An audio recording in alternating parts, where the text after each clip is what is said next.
The Racing Post live, as you can see, from Leopardstown Racecourse ahead of a fantastic weekend. The Dublin Racing Festival, of course, Saturday and Sunday, but we'll also be getting right stuck into Sandown as well. So you name it, we've got it on the show tonight. We've also got a little bit of echo in the background. We've got a lovely shot of Leopardstown Racecourse as the sun comes down over there. Got a couple of scarves, and of course, I'm pretty sure you can see him too, right?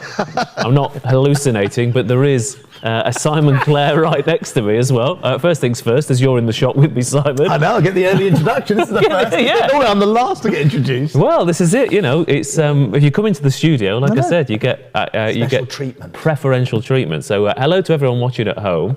Hello to everyone on the chat box, because we are live and interactive. And hello to you, Simon Clare. Shake my hand. Good to see you. There you go. How you doing? We don't see each other very often. Yeah. You know, but we've dressed in the same similar sort of hue of jumper and warm because it's Ireland and. But it's going to be great, isn't it? I'm really looking forward to it. We've got 2 amazing days of racing here. Some good racing at Sandown. We've got a Coral Racing Club horse running tomorrow night at 6:15. Aspire to Glory bidding for a hat-trick trained by Haynes. That's the real reason we're all here, Simon. That's exactly right. Yeah. That'll be something to cheer on after the racing later. Yeah. Great rugby match tonight as well, actually. France versus Ireland. Yeah. Probably the Six Nations decider. It's the first match of the Six Nations. Yeah. And you had a winner yesterday, didn't you? Yeah, 2 days ago. Striking a pose, actually. Yeah, Joe Tizard trained, ridden by Freddie Gingerl. It was the Grade 1 winning duo from last Saturday. Down at Exeter, a horse I got a share in a few runs ago. The previous owners decided to sort of sell it on, and Joe persuaded me to get a share in, and it was great. My colours, genuinely, actually, it was a real thrill, because obviously Joe we sponsor, I know him really well, but Freddie Gingerl, I knew him when he was, literally 12 years old, and knew his mum well, who sadly passed away a few years ago, and to see him win on Saturday, and I was gutted I wasn't there at Cheltenham to sort of be there to see that happen. So it was a nice follow-up that I was there to see him ride a horse I'm going to share. Yeah. We've also got some special guests as well coming live from Leopardstown Racecourse. Come on in. Anyone? A live audience. Come on down. There we go. But there you go. Yeah, we are, like I said, if you were in doubt whether we were actually live from Leopardstown Racecourse and not in a brand new set in a cafe we could find nearby.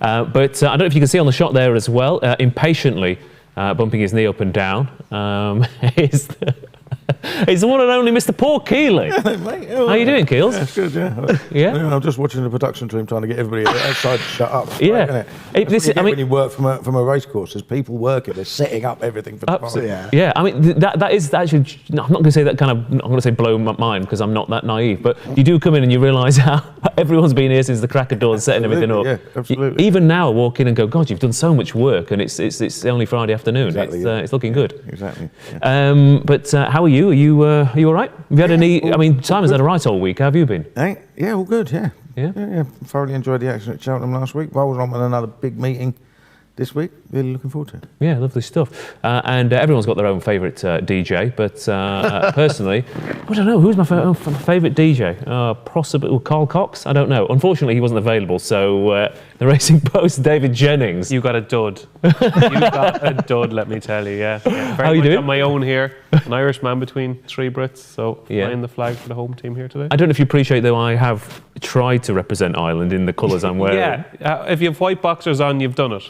Yeah. Green trousers, white boxers and an orange jumper. Yeah, just wait till Monday. I'm coming entirely decked in the works of James Joyce. How are you, David? You all right? I am great, yeah, great. Looking forward to the weekend. 2 terrific days.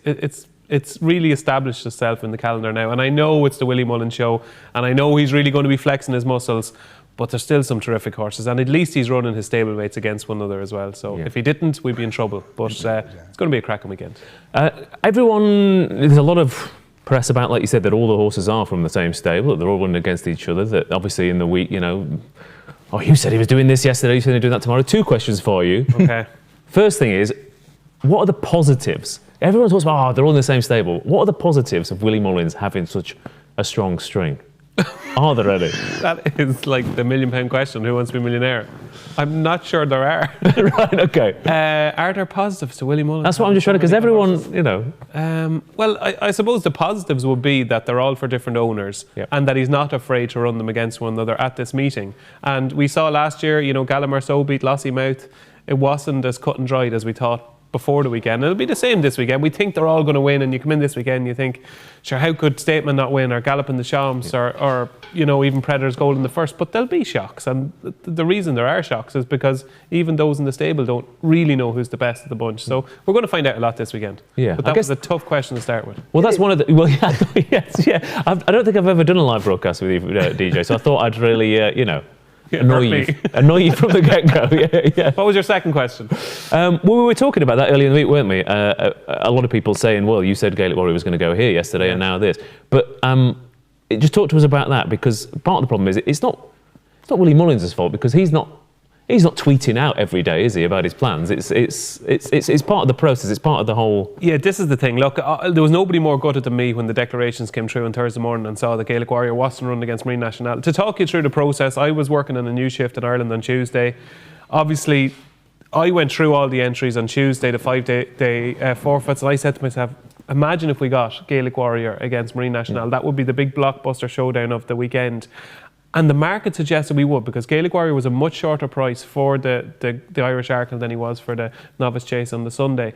So I rang Willie, and we were talking through various horses, and it came to Gaelic Warrior. And as a journalist, you're trying to coax information out of it's not a case of Willie Mullins ringing me going, David, just to kind of, brown off punters, tell them we might run against Marine National. That's not the way it works. You try and get information out of various trainers. You try and, find angles into the weekend, interesting stuff. And at that stage on Tuesday, which was maybe 3:30, 4 o'clock on Tuesday, he said in his quote he was swaying towards the shorter trip with Gaelic Warrior, which I fully believe he was at the time.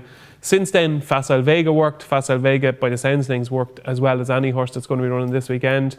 And they had their discussion between David Casey, Ruby, Patrick, whoever's involved, and they came up with Gaelic Warrior running over the longer trip on Sunday, and he's favourite for the Turners. That's the way it works. Like, I don't think he's purposely trying to put punters away. I really genuinely don't. Well, no, but again, and it's part of it. It's not his fault. I mean, and it's also part of the sport is that 48 hours is the earliest you're going to know, but we want to know 3 weeks in advance, and then we want to double check 2 weeks in advance, and then on Monday you want to know, on Tuesday you want to know. Well, yeah, if you didn't ask the question so many times. We do, yeah, well, you do ask the questions a lot, but you do get answers volunteered, don't you? And perhaps you should just say, well, I'm not sure yet. Yeah. You know what I mean? Because there was that famous time with Votor switching from the Gold Cup to the Ryanair, and that was our preview. But which is better, Keels? Saying nothing at all? Like, so if I ask a question, I said, where is Gaelic Warrior going to run the weekend, and he says, I'm not telling you, or him saying, I'm leaving, or him telling the truth of what he's thinking at that time. Yeah, I know. Surely it's better. But then we end up with a front page saying Gaelic Warrior in shock match up against Marine National, gets everyone excited, and then it doesn't happen. I know. Yeah, but then you get the front page of Willie Mullins says, not sure, mate. I mean, it's rock and a hard place. You just don't put that on the front page, do you? For years, what do you put on the front page? I don't know. Find something. Yeah, that's the thing. He's trying to find something. That's the problem. You're a news hound. Find something. You don't have to do it. That's why. Find something more newsworthy. Not a very good one, judging by this week. Exactly. I don't have to do it. Do I? I don't care. But Martin Pipe was, when Martin Pipe was in his pomp, he used to drive the media mad because they would ask him where a horse was going to run. And he would sort of say, he's in all the races, he's in the Arkle, he's in the Brown Advisories, and he would literally say nothing, wouldn't he? And of course, at that point, they were all driven mad because he wouldn't tell them anything, and it's difficult, isn't it? And I think trainers have to be allowed to change their mind. I mean, I always remember Rocket Gibraltar was supposed to be going to the French 2000 Guineas that year when he suddenly, apparently literally the story was, they literally hauled him off the horse box and decided to run him at Newmarket, and he just touched off Hawkwing in the 2000 Guineas. But right up until declaration stage, nobody thought he was going for Newmarket, and it was literally just a change of mind, based on something, maybe the ground or whatever. And I think you've got to. Yeah, I mean, I completely empathise, because if a waiter comes round and if all four of us go out for dinner and I order first, by the time the last person's ordered, I'll have changed my mind. So I get it. I completely get it. Yeah. I've forgotten what I ordered. But we're getting stuck into. It's a shame he's not running against Marine National. That would have been an absolute shame. Yeah. Well, you never give him a ring. No, but it is live and interactive. Good evening to everyone watching at home. Hello to Liam Dunn, to Thomas Cooper, to John Lewis, which is where this jumper's from actually, to the Bookies Foe, and to Cheese. Of course, we couldn't do the show without you. But I believe we've got have we got an advert, or is the VT's not working at all? All right, okay. So instead, it's just an advert for John Lewis before we get stuck in to Saturday's cars. We'll start off by rattling through three from Sandown before we get into Leopardstown. So let's have a look, starting off with the 2 o'clock at Sandown. A handicap chase over just shy of 2 miles, although it'll certainly feel further at Sandown, that's for sure. In Excelsis Deo is 15-8 favourite, 9-4 Saint Segal, 4-1 Harper's Brook, Sacre-Cœur 6-1, Red Rookie 10-1 at the outsider of the 5. And I'm going to come to you first, David Jennings, because you said to us just off air, does anyone fancy the outsider in this? And I think we all said, I'm not sure any of us really fancy any of them. Yeah, it's a funny sort of race. There's only 5 runners, but you're not quite convinced when you go through the 5. Do any of them actually want to win races? Like the Harper's Brook has obviously thrown away races. Saint Segal has had plenty of opportunities lately. In Excelsis Deo, I thought was coming to have every chance at Cheltenham, although he's probably the right favourite.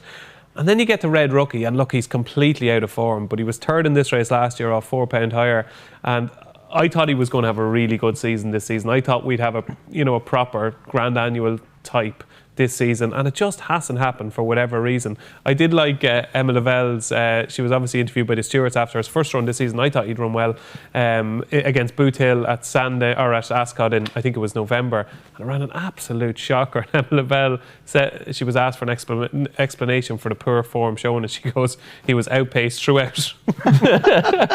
So yeah, not a ringing endorsement, I think, for horse run at Sandown over the minimum trip. But look, I just thought he was well handicapped. If you did forgive him those last 2 runs and he bounced back to the form of last season, he's a big price at 10-1 in this sort of a race. Well, especially because you've got to be very forgiving of every horse here. I mean, In Excelsis Deo keeps getting back, but makes too many mistakes. Yeah, he does make mistakes, and that's the issue. I think if he puts in a clear round, he'll win. Yeah. I think he's probably the best handicap horse in the race.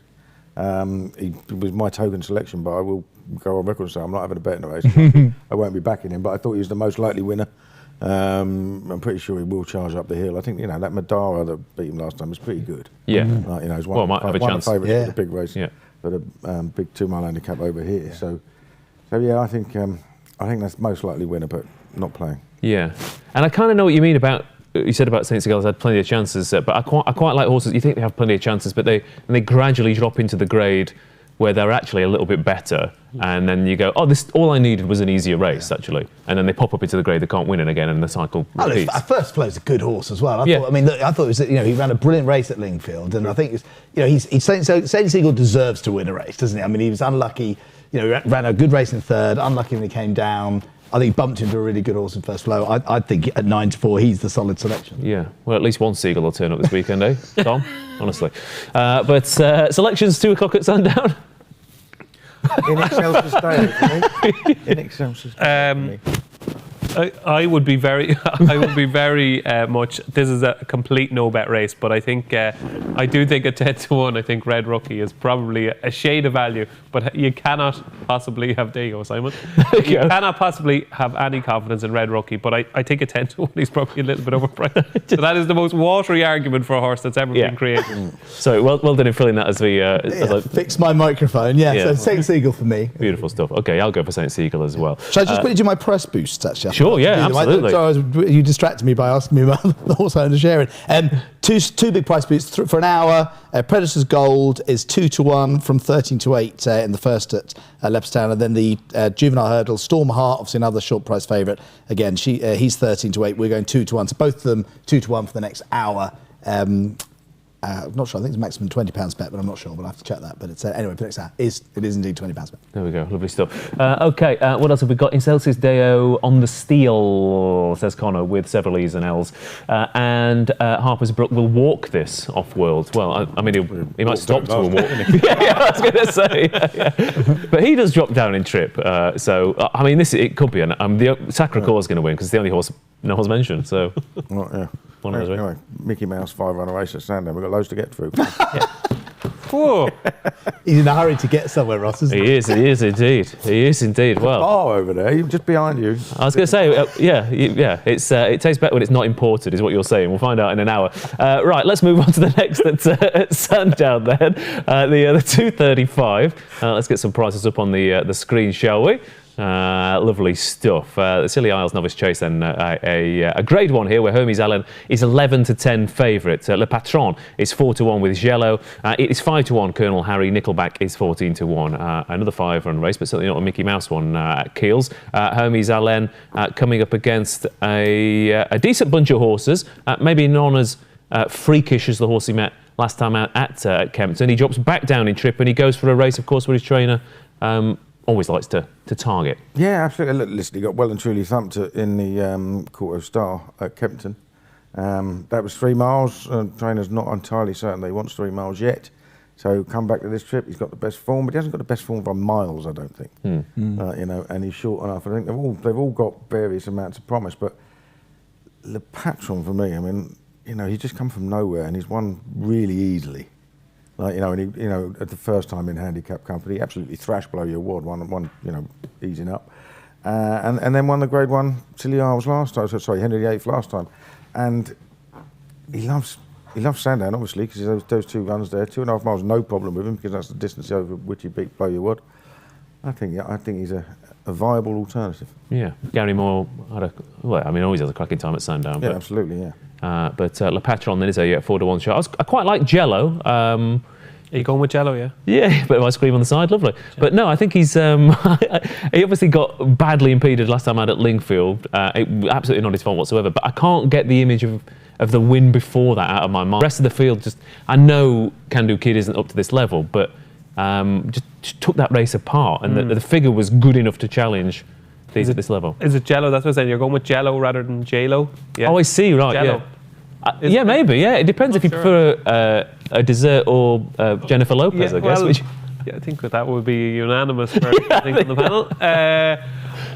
I just completely disagree with Keels here. We were just chatting before the show, and we do disagree a lot, and he's usually right. So is that why you sat so far away on it? We both need an arm. We both need an arm to rest on.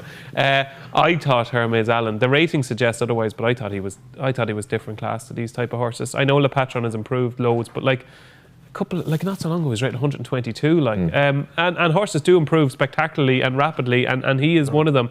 Wasn't Flooring Porter once rated 94? He was, and was beaten off it, yeah, absolutely. But I thought with Hermes Allen, to do what he did at Kempton in the Quarter Star, Ile Francais is probably a freak, and he was able to stick with the freak for a long time. Even though he was out of his comfort zone, he kept coming up for Harry, kept coming up, stayed in there, and even to the stage where you're going 3 out, maybe he actually has a squeak here.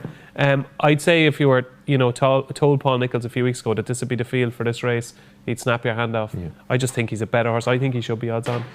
2 things I will throw. One, this race has, past couple of seasons as well, been won by three miles. Jerry Colombe, Le Presse, so that experience over that trip is probably a good thing. Is there because he's up against Sandown horses though, is that a concern?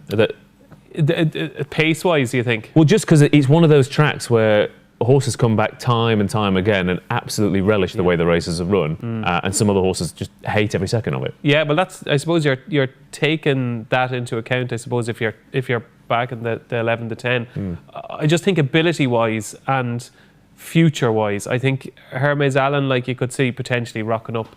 He wouldn't win it or even be placing it, but you could see him running the King George next season. I couldn't see any of the rest of those being capable of running Grade 1s for the next couple of seasons. Yeah. And I'm just willing to take a chance that he's just a classier animal than these. Okay, Simon, what do you got for us? Yeah, he's been really well backed. He was 6-4 earlier, 5-4, 11 to 10. I've been real confidence behind him, I think, betting wise. We've got an in there special about him to win by over 4.5 lengths. He's 11 to 4 from 9 to 4. So if you don't want to take the 11 to 10 and you want to back him to win this and win it well, and it is a track, it's a small field. If he is much the best, he could easily win by some distance. I thought it was a good performance. Ile Francais was unbelievable at Kempton, and the fact, like you said, David, he even was still in there battling away up the home straight, I thought was to his credit, and he's not meeting anything of that. I also thought Colonel Harry, I know he was idling, but Colonel Harry was finishing well at Sandown. It's another half mile. I mean, would you worry a bit about that? Well, he won the Toten next time as well, didn't he? Yeah. He is going to step. But I don't think Le Patron has any issues with the ground. I think Colonel Harry could be a player as well. Yeah. I mean, the heart after last weekend as well. The heart is kind of with Colonel Harry. After Dad's all right, Gino. I agree. So it'd be nice to see him run well. And Jamie Snowden's horses have been running well all season, but I'm Hermes Allen as well. I think the In-Those Special. I'd take the In-Those Special. I think he could win well tomorrow. Yeah, but you're laying it. I'm not personally loving it. I work for a very big organisation. Someone else makes these prizes. There are times we look at them and think, God, they do love it. You know. Yeah. Absolutely. Yeah, Well, yeah. the Constitution Kempton, I think we all fancy to win by over 7 lengths. That was the easiest. You took the bait so quickly there, Simon. That was too easy. Next to me, he's just... Yeah. Just give him a whack. Hermes Allen, 11 to 10 favourite. So 2 votes for Hermes Allen, 1 for Le Patron. And 1 for J-Lo then, so 5 runners but 3 opinions. I bet Le Patron 6 to 1 each way before the final decks came out, says John Lewis. Absolute filth, love it. And Le Patron needs to find a lot to beat Hermes, but then Music Mike says Le Patron is top rated on BHA. So again, a game of opinions, even if the opinions are based on facts, apparently. So 3:10 at Sandown is the last race at Sandown we're going to look at. Handicap hurdle here over, again, 3 miles. It's an absolute cracker. It's always an absolute cracker. I do have a real soft spot for big field 3-mile handicap hurdles as well, because who knows what's going to improve for the trip, and they're always run at a good clip and give you an exciting finish as well. Ed Keeper looked really progressive on his penultimate start. No disgrace last time out as well. 4 to 1. Transmission 7 to 1. DJ, I'm going to absolutely ruin the pronunciation of the other 7 to 1 shot. You want to step in? Scamalia.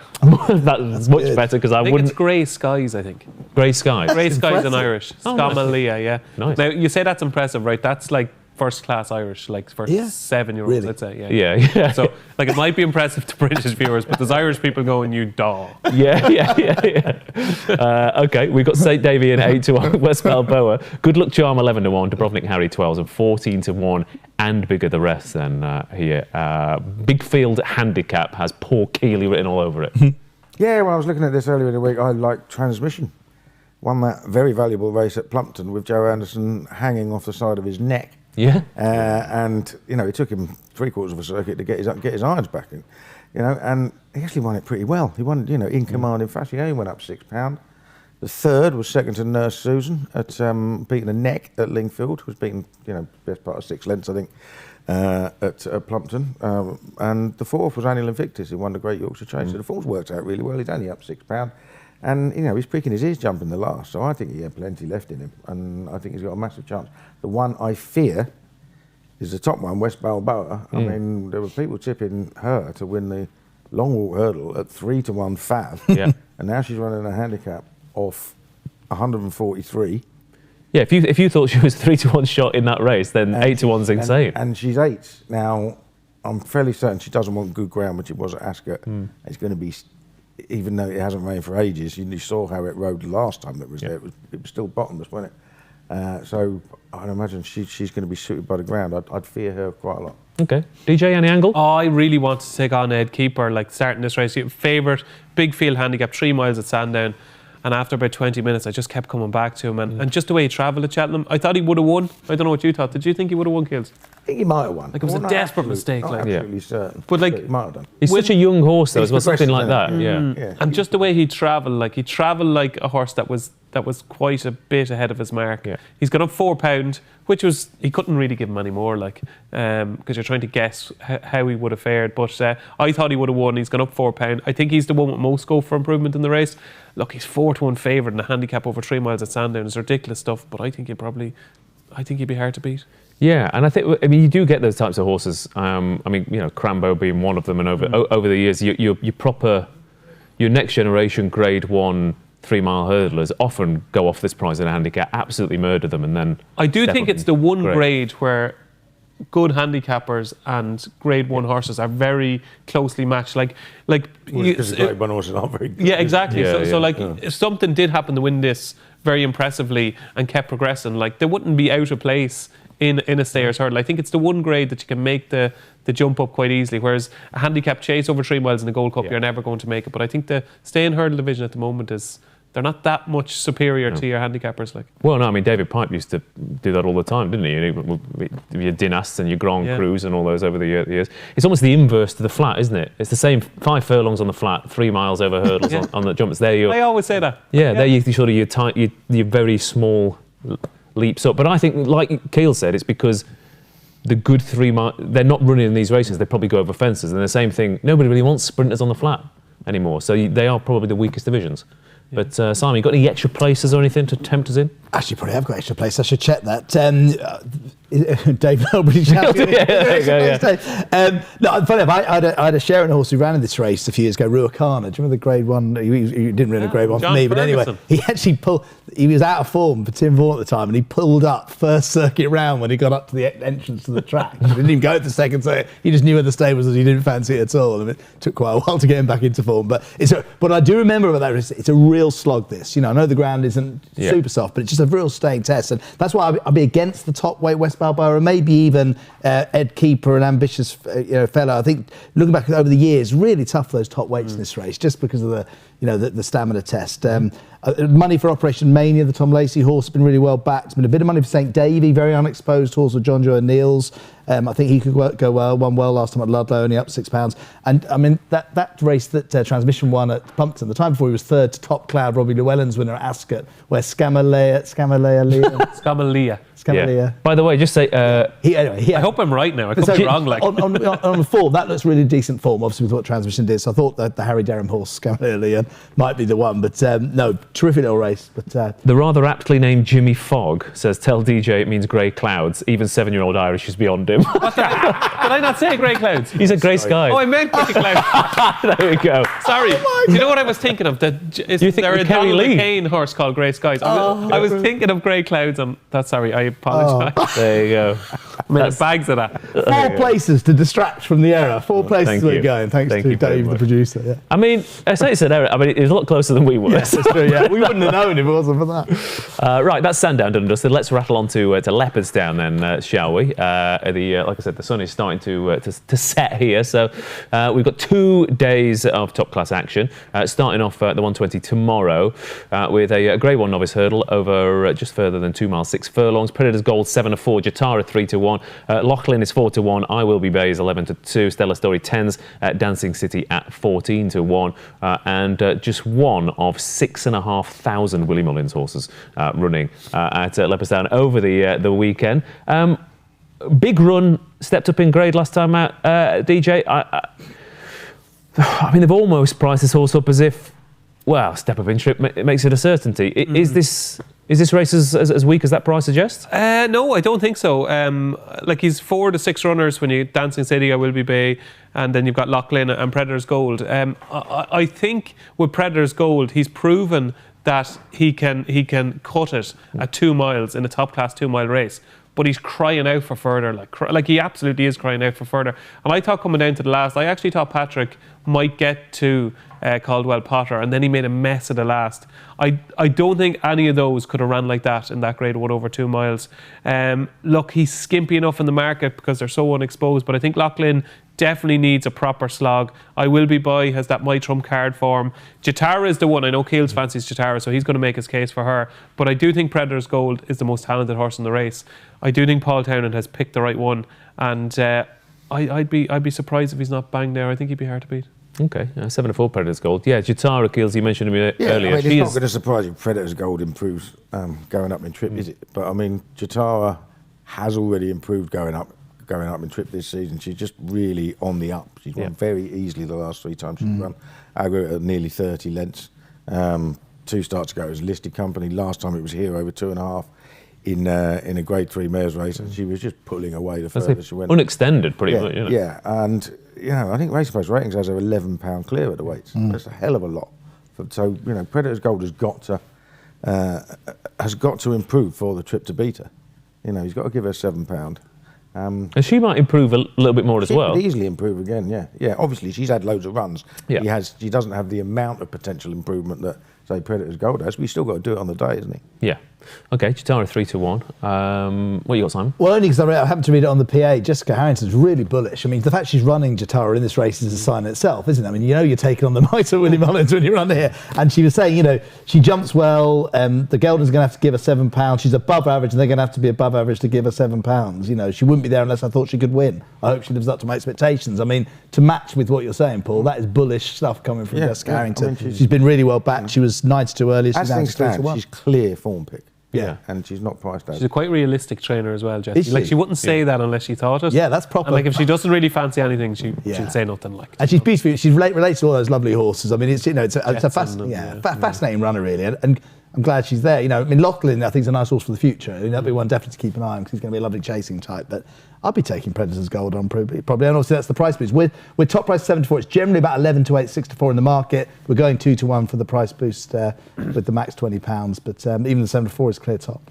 Just a quick word on I Will Be Baker. I thought hurdling technique in particular was super impressive. And again, I mean, maybe the advantage of all these Mullins horses is sometimes you get in 11 to 2 about a fantastic horse trained by a fantastic trainer. And he's beaten a good horse. Like, my trump card is a good horse. Like, he's into about 14s and 16s for the Albert Bartlett. He beat him fair and square in that maiden hurdle of Fairies. I was disgusted because I thought my trump card was a good thing that day. And he's a horse that I had on my radar for the Albert Bartlett. And I will be by, like, swatted him away in a couple of strides in between the final 2 hurdles. So he definitely has a chance. I just don't know if he's definitely a Grade 1 horse. I'd be pretty sure Predator's Gold is a Grade 1 horse. Okay. More Leopardstown action then coming up. The next, the 150 contest again, wide open and plenty of unexposed runners to get through here. As I wait patiently for the prices to Storm come Heart's through. the 13 to 8 favourite. Oh yeah, okay. Oh really? And then Madgeborough is the second favourite. Oh, there we go. Bunting Okay. and I've got to try and read your writing. Okay. Stormheart 13. Oh, there we go. Look at that lovely There we go. stuff. 13 to 8 Stormheart. This is actually pre-recorded. We just put these errors in. 5 to 1 Madgeborough. Cargeezy is 6 to 1. Calaconte 13 to 2. Interlotto is 7 to 1. Bunting is 9 to 1. Highwind 10 to 1. And bigger prices the rest. And again, absolutely fascinating. You've got, I mean, again, I was saying off air to Simon, copy and paste. Willie Mullins, 1 run, impressive maiden or novice win coming in here to Grade 1 company. You can say that about Highwind. You can say that about Bunting. I do have a slight anti-post position, which I thought would be better now, actually, on Calaconte and Nürburgring after the penultimate run. I thought, okay, that's a good figure. That's always a good race. Always throws up a nice juvenile. Last time out, Calaconte beat Nürburgring. The RPRs were pretty disappointed, but I thought she was well on top. Yeah. You think the form was rubbish? Well, are you going for the Fairy House race or the Leopardstown race here? I backed them after the Fairy House race Okay. because they were miles clear. The time was good, and I thought, there's improvement here. I thought last time out was, I don't know. Calaconte. Yeah. Well, it's funny you say that. I do have a strong opinion in this race. Like, we have absolutely no idea how good Stormheart is. We have no idea how good Madgeborough is. They could be absolute superstars. But the one thing I would be pretty sure of is that Cargeese will reverse the form with Calaconte. Okay. And I'm pretty sweet on her here. It's very hard to be pretty sweet on her, so I'm not pretty sweet. I'm reasonably sweet on her because there's so many unknown quantities. Yeah. But I thought she must have a huge amount of ability to do so much wrong in the race, to be so keen, to travel in Danny's hands the whole way, and then to make her move around the outside. I'm actually pointing at the bend. yeah, over there. I know viewers will be like, what's he dark. pointing at? In the dark, over there in the corner. Made her move kind of towards the outside on the bend where you don't really want to be making your move before leaving the back straight and turn into the home straight. And I said, she's going to fall away now. Like, after the last, she didn't fall away. She kept fighting. She got within 3/4 of a length. And straight away after the race, I said to myself, she's going to win the Spring Juvenile Hurdle. Now, the problem is, Stormheart has since come out and won by 23 lengths. You've got... We haven't seen Madgeborough yet. We haven't seen Madgeborough. Willie in a stable tour back in November. What he didn't say about Madgeborough, like, he was waxing lyrical about Madgeborough. Bunting won at Limerick. Interlotto won the maiden hurdle here as well. So it's potentially a very good race. It will need to produce an extraordinary winner to knock Sergino off the top of the Triumph Hurdle market. I would be bitterly disappointed if Cargeese didn't finish in the first 3, and I really like her. Okay. I mean, what we do know, Keels, is this race will throw up the next year's Mares winner, champion hurdle challenger, Arkle favourite, something like that. What's it? The National Hunt Chase. yeah, probably. Yeah. Maybe a Martin Pike winner. Who knows? What did you make of this? I mean, it is a hard It's race. guesswork, isn't it? Like, and we don't know. I quite, Interlotto got a mark of 87 on the flat and ran well on the last 2 starts, and I was, thought one well here. It's a guess, no more than a guess. I mean, From the family of the worst Supreme winner in the last 30 years, as well, Ebba Zion, I think, as well. Right. It's like Argy bred, isn't it? Yeah, and I never knew that, obviously. Stormheart is it's a fascinating one because they went so slow. Yeah. And it turned into a massive sprint. Now, obviously, he had plenty of form in the French provinces. He's actually 20 lengths faster, just about, than Sir Gerhard in the last four furlongs on the same day, only carrying £6 less. Like, you know what I mean?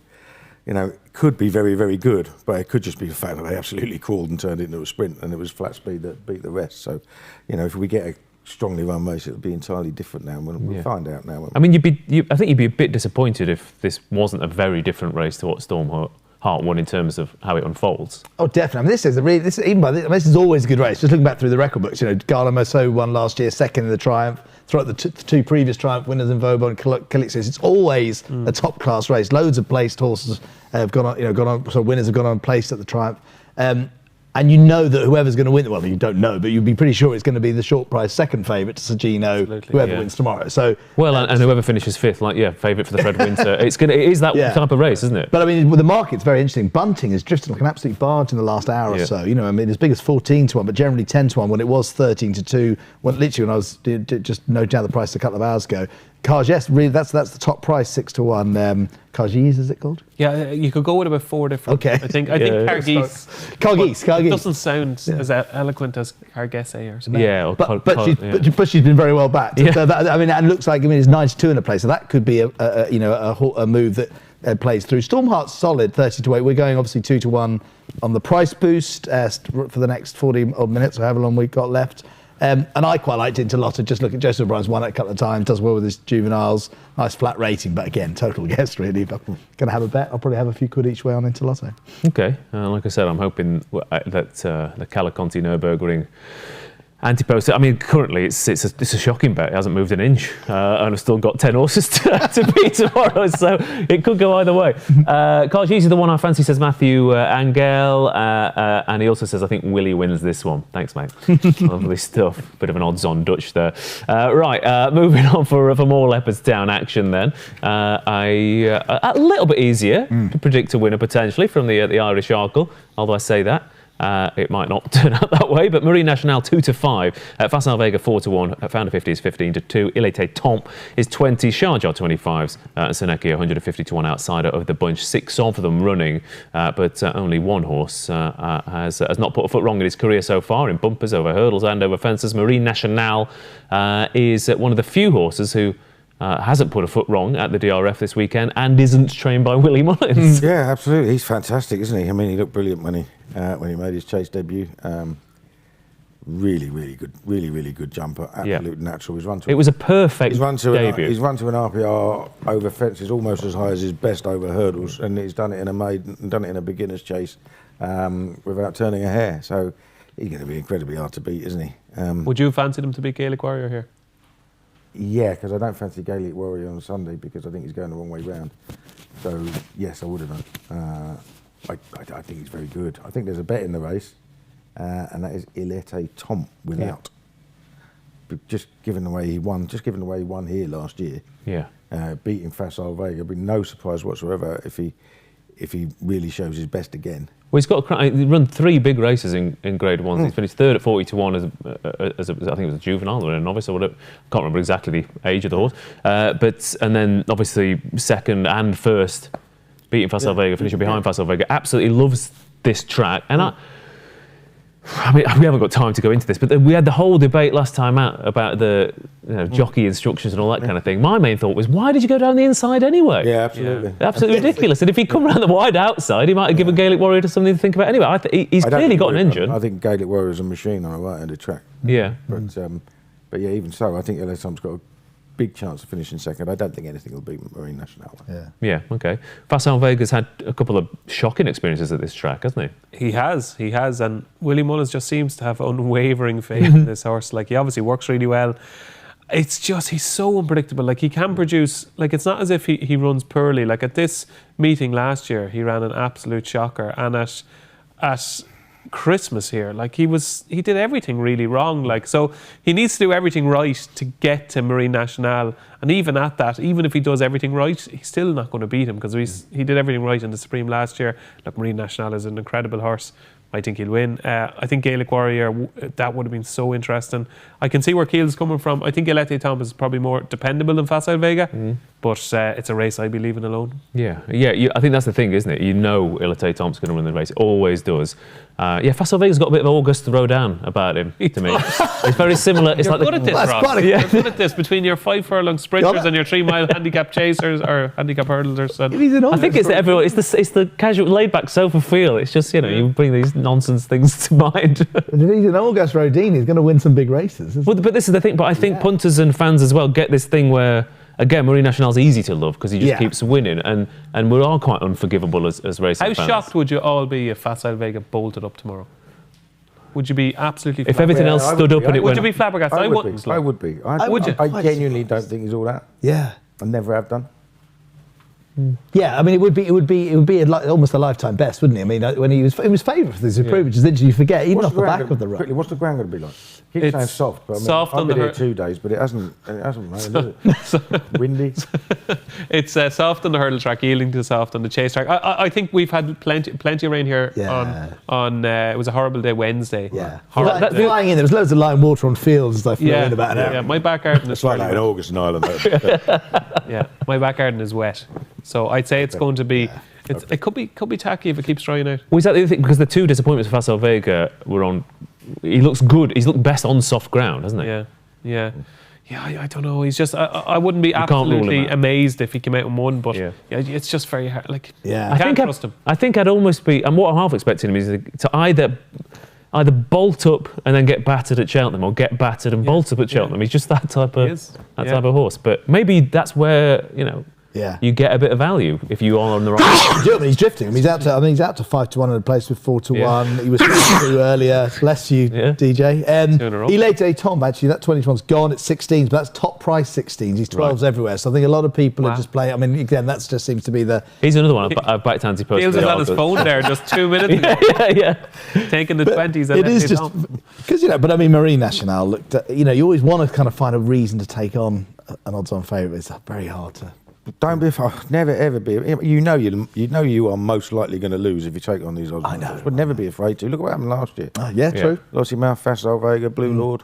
Yeah. No, absolutely. Facile Vega's too slow for 2 miles, says Off World. Marine would win the champion chase. Never mind the Arkle, says Liam Dunn. Steady on. We haven't got to the.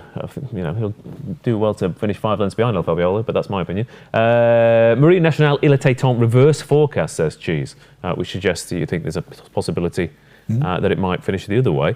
Okay, so Irish Arkle then. Clear opinions?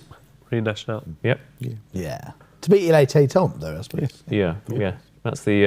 Not the reverse. No, that's almost the agreement of the panel so far, I think. We've got a handicap hurdle, then another one over 3 miles at Leopardstown after that Sandown race we talked about earlier on. Fine margin is 4-1. Canal End is 13-2. Panda Boy 7s, Music of Tara 9-1. 9 Graces 10-1. DJ? We agree here. No, just the pronunciation of number 10. Oh, sorry. That's all right. That's all right. What number is it? Number 10? Oh, this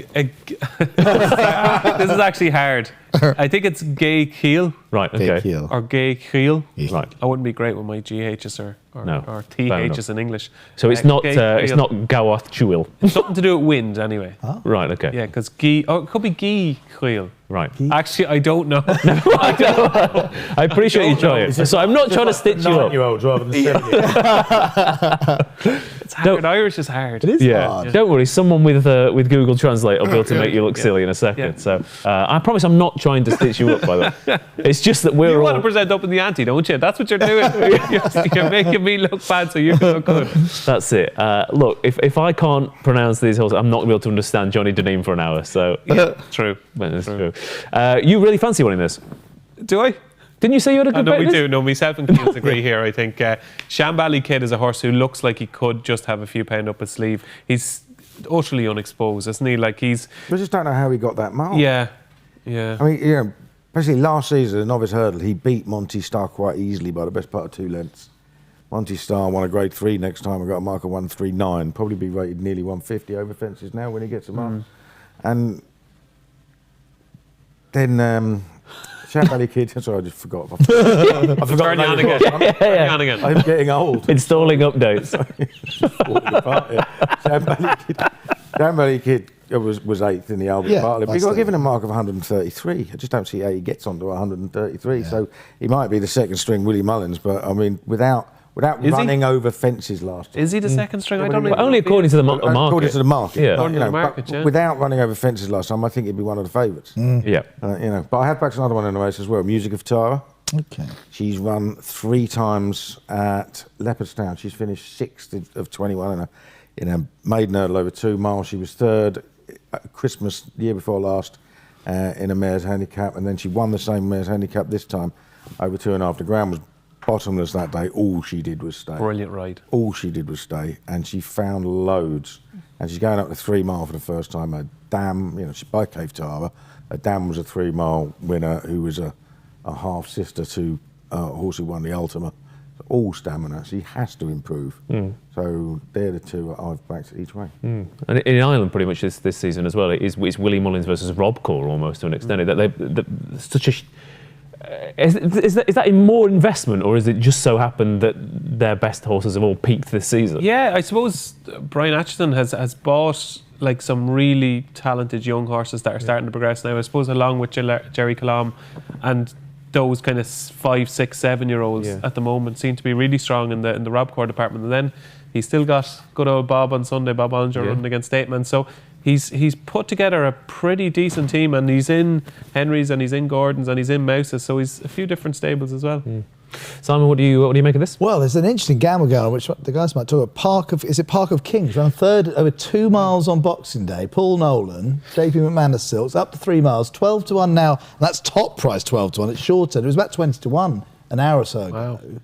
So just an interesting big step up and trip. And I thought early on when this horse was in bumpers, he ran first time out not in JP's colours, and he was bought by JP afterwards, and I said, geez, he's going to be a smashing horse. And I think he ran in a bumper here at Christmas. And it's been a slow process getting him to win a race. He did win a race earlier on this season, and maybe he just needs a trip. Maybe so an interesting gamble. And there's also, I mean, obviously there are always targets, but there's also some JP horses. I mean, he's got so many horses that they must think, I'll tell you what, I'll wait 2 years for that one, and then we'll find the day. Like he'll find his race. He'll find his race, and I can always imagine the court. Yeah, he's hit top form. Right, great. Here we go. I mean, yeah, it must be that racing manager must be. Some job. It must be some job, that's for sure. Okay, any opinions on this 3 o'clock from the chat? No. Well, there were a couple, but they were opening can of worms we probably don't have time for. So let's move on then to the Irish Gold Cup at 3:35. Galloping Deschamps is 4 to 11 to beat his old rival. Fast or Slow, well, new rival in a way. 3 to 1, Conflated 11 to 1, and I Am Maximus at 40 to 1. Galloping Deschamps waking him in cold sweat again to see Fast or Slow turning up to try and spoil his career, because without Fast or Slow, Keels, you know, Galloping Deschamps just jumping around, beating all these 3 miles, and then suddenly Martin Brazel goes, I tell you what. I'm gonna ruin your day twice on the bounce. Is it going to happen again? Yeah, here we go. 4 to 11, 3 to 1, and the one who's 3 to 1 is 2-0. Yeah. 2-1. 2-1. 2-1. Sorry.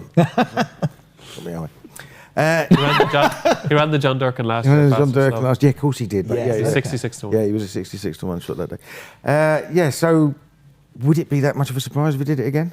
Now, in terms of form, what Galloping Deschamps did in the Gold Cup last year and what he did in the Savills over Christmas, then he just wins. If he runs to that level, it's a level beyond most staying chasers, all staying chasers at the moment, I think. Like, you know, but the problem is he's run big figures and then got beat. He ran big figure in the Gold Cup. He's run to that level again, according to the Racing Post. So, you know, horses, you know, even though they win easily, right, it takes something out of them. You remember the Courto Star won a Gold Cup won a King George by 36 lengths, never went a yard in the Gold Cup next time out. Galloping Deschamps won the Gold Cup last year, looked like he won it pretty easily, got beat next time out. Like, you know what I mean? So there is a danger, and I think it's a real one. If I was going to have a bet, I might have a very small one on Fast or Slow. I mean, the fact that Fast or Slow also kind of dodged that battle to come. Yes, like, exactly. It's almost as if Connections thought, you win that and we'll beat you next fresher. time. Yeah. All right. I mean, it was you know, it looked a deep enough race on paper that Savills, didn't it, at the time? Absolutely. Right, you know what I mean? There were plenty who went in there thinking I got chances. Galloping the Champ's gone out there and destroyed them, but has it left a mark? It's a similar break to after the Gold Cup. That's all I'm saying. You know, we see short prices getting beat regularly at this meeting, and there's a case for saying this might be one of them. Okay. Yeah, like I think he was 184 was his RPR in the Gold Cup, and he went to 172 in the Punchestown Gold Cup. So he dropped £12 in his performance, and if he drops £12 here from the Savills, he'll be beaten, I think. Because I think it is a big asset to maintain that level consistently. Again, even if you do it once, I mean, we've all had those days. If you as punters where you go, oh, I've got everything right, and there's a part of your back of your mind think, oh, I just need to do this all the time, but it's really difficult. Easier said than done. Yeah, absolutely. I think it's just a case of how much. I don't think any of us are expecting Galloping Champs to produce that spectacular performance. Like I stood out there in the stand and I was in awe of that performance. Best performance I've seen at Leopardstown. I don't think any of us are probably expecting him to do that again. But we're kind of thinking, even if he doesn't do that and is just not quite at that level, but maybe 95% or 90%, I think it's probably good enough. Yeah. You just want to see him kind of becoming more reliable, I think. The John Durkin and the Punchestown Gold Cup, you just don't want, like, this is a potential superstar. Do you know what I mean? He is one of the greatest chasers we have seen, potentially. But you just want to see him become that little bit more reliable, I think, anyway. Yeah, we do. But the good news is to see really good horses, or to really judge them, you do need good opponents. That's the good thing. That even the way you've set this up now, actually staring at it, suddenly you're thinking this 4 to 11 chance isn't a certainty, and that's what you need. And you had it a bit with Franken and Celebration. And we don't have enough of it with Constitution Hill at the moment. Actually, even that kind of nearly we good don't have horse a to take. proper rivalry. Exactly what I'm saying. And I think that's the problem. To be fair, we had a proper rivalry. Festival Slow kind of came out of nowhere, which didn't is just it? as well, because then at least you know that if Galloping Champs beats him, they run their races tomorrow. You can credit even more, can't you? Because you're beating the course. The thing I asked you about Hermes LN though was that up against a Sandown horse, and the thing is, Fast or Slow twice at Punchestown has got the better of the argument. Is there a track factor? Well, the only thing I will definitely say is that twice the Fast or Slow has beaten Galloping the Champs. Galloping the Champs will be ridden completely differently tomorrow to how he was ridden those days. So they tried to train him to win a Gold Cup and settle him in behind horses, and then he won his Gold Cup, and then they almost trained it out of him. And we saw him back to his kind of novice spectacularness. Is that even a word? Last time. Enjoyed it. And I think he's going to be... Not an Irish word, is it? Like, put it this way. I think jumping the first 3 fences, Galloping the Champs will be on front of Fast or Slow rather than the other way around. Yeah. Okay. Do we have any offers? We do. We've got a few kind of offers. One of the Internet specials is Marine Nationale and Galopin des Champs, both to win by over 4.5 lengths. So both of them just to hose up 11 to 4 from 9 to 4. And then one of these complicated ones, any 3 of these 4 to win. This is 7 to 4. If you take any 3 of these 4 to win, Predator's Gold, Storm Heart, Marine Nationale and Galopin des Champs. I mean, obviously, if they all win, you still win at 7 to 4. So, a couple of Internet specials. Okay, there you go. And they're available. Are they? They're just ongoing. Hard to judge whether that's a good price or not. I know. I can't get my head around it. That sounds great value. They might all win. 3 of them might win, but if only 2 of them win, you lose. Then you're better off doing a lucky 15. Well, that's what I mean. Get your bet calculator out as well. Yeah. Sorry, take the offer though. Take the offer. I apologise. It's a brilliant offer. Hey, thank you very much. Cheers, David. Yeah. You'll be tipping bad each way doubles in a second. It's absolutely filled. 8 runners, 5 to 1 odds on shot. You back that now with Coral. Galloping des Champs then 4 to 11. Let's rattle through the last 2 at Leopardstown on Saturday and then get some opinions on Sunday before we all go and run around the track in the dark. But ultimate race then, handicap chase over 2 miles and a furlong. Path Doru and Solmus 4 to 1. The Folks Tiaras, is that 6 to 1? Yes. It is 6 to 1 with Madara and Hennessy is 8 to 1, I think. 10 to 1, the Big Chap. My hearing was going earlier, my eyesight's going now. Will I make it to this race tomorrow? That's the question. Again, handicap chase, I said to you, I think it was last week's show, to not bet in them, but I looked at this and I thought Madara and Solness were both quite interesting. We haven't got long to talk about it, but it's an interesting race, Keels. It is an interesting race. I thought Final Orders was very interesting, actually. Yeah. At 12 to 1. Away with the Sea won this 2 years on the spin. Final Orders won it last year. Off 140. The only time he's run over 2 miles since was when running in the Grand Andal, in which he finished 5th. And he's dropped back down. He's only £6 higher than last year. We'd have won it with £6 more last year because he won it really easily. Yep. So, I give him half a chance. Okay, DJ, any thoughts? I like one at a bit of a price here. I thought Typical Thomas, who's not there, I don't think. He's somewhere down below that, maybe 16 or 20 to 1. He finished, I think, 6th in that race at Christmas. The Pat Daru fell at the last and the Folk Sierra won. But he made a mistake at a crucial stage. And if he gets into his comfort zone, I think he has a chance. He rattled off 2 wins in a row there. It's not really a sexy stable. James Fahey, Mark McDonough rides. But I think he's got a chance. I think 16 to 1 is a big price.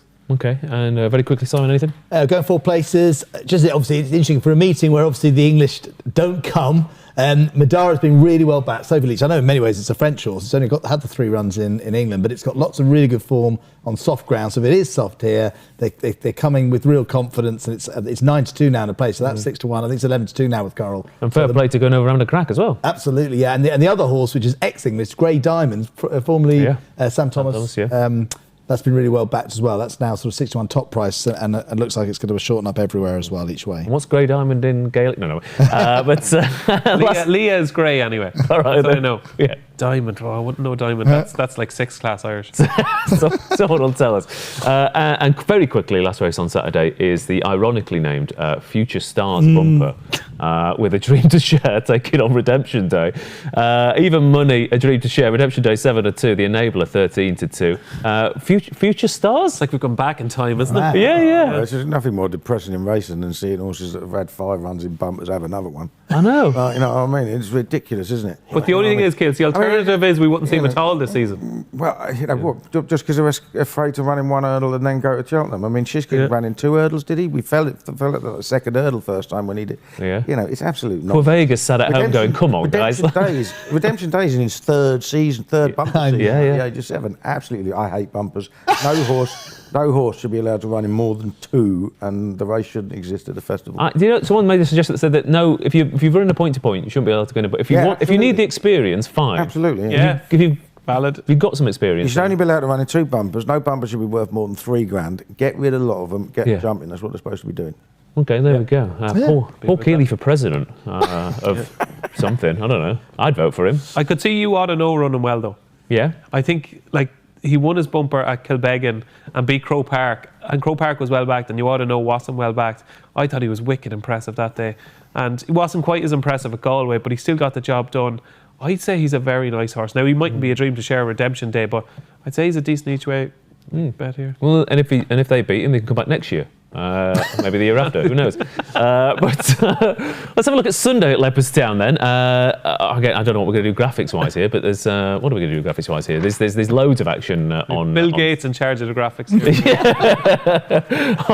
on Sunday. Does anyone have any particular race that they are super strong on?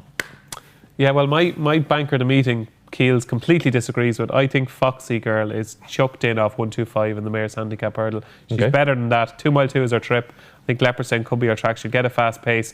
If she can't be competitive and really competitive off 125, there's something seriously wrong. She's a decent mare. Another Robco horse. Another Robco horse. Henry Bromhead, Rachel Blackmore. It looks the perfect fit for her, I thought. Okay.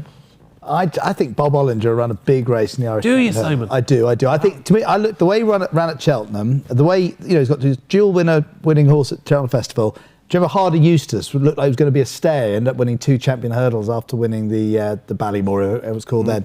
I just thought, I think his rate RPR last time was his best ever performance, even better than his 2 previous Cheltenham wins. Look, State Man is 1 to 3. I can see Bob Ollinger running a big race. The fact that they're even running a minute, I think it's quite interesting. Okay, yeah. I hope you're right, because I hope it's going to be a cracking race at Bob Ollinger that we used to know. If he brings his A game in State Man and in Peri Pastu as well, it's a great race. Yeah, exactly. Yeah. Paul Kealy. I like James Du Burley in the 2 mile 5 furlong handicap chase. He ran over 3 mile here last time, and he was running all over them, turning for home. Apart from the winner meeting the waters, he just didn't get home. He's back to 2 mile 5 now. Yeah, I think he'll win. Okay, and I've got another anti-post position with being challenged. Again, what I've realised accidentally, I've just backed loads of Bronco horses. That's why I was mentioning it. But Slade Steel, I really like. I'm quite intrigued by. I mean, again, when we talk about the Gaelic Warrior switching races, Ballyburn versus Slade Steel in the 2 mile novice. I think a month ago you would have got a fairly good odds of both those turning up in that 2 mile race as well. But again, figures really impressive. That 2 mile win, the first win was really impressive. Just about got away with the the race last time out over the 2.5 miles. But I think that extra stamina, there's a bit of, you've got the speed, the stamina, the class. I think there's a bit of everything for Slade Steele.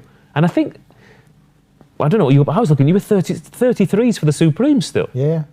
That'd be a lot shorter for you to win. Well, yeah, exactly. So there we go. Any selections of the chat before we get the naps? Kevin says Bob is back. We'll be in front of Impere Pass. Cheese thinks the dream to share should be so much shorter.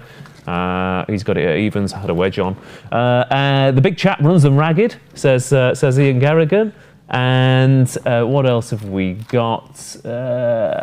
That's about it, I think, for the Sunday. Any other Sunday selections or thoughts before we get the naps?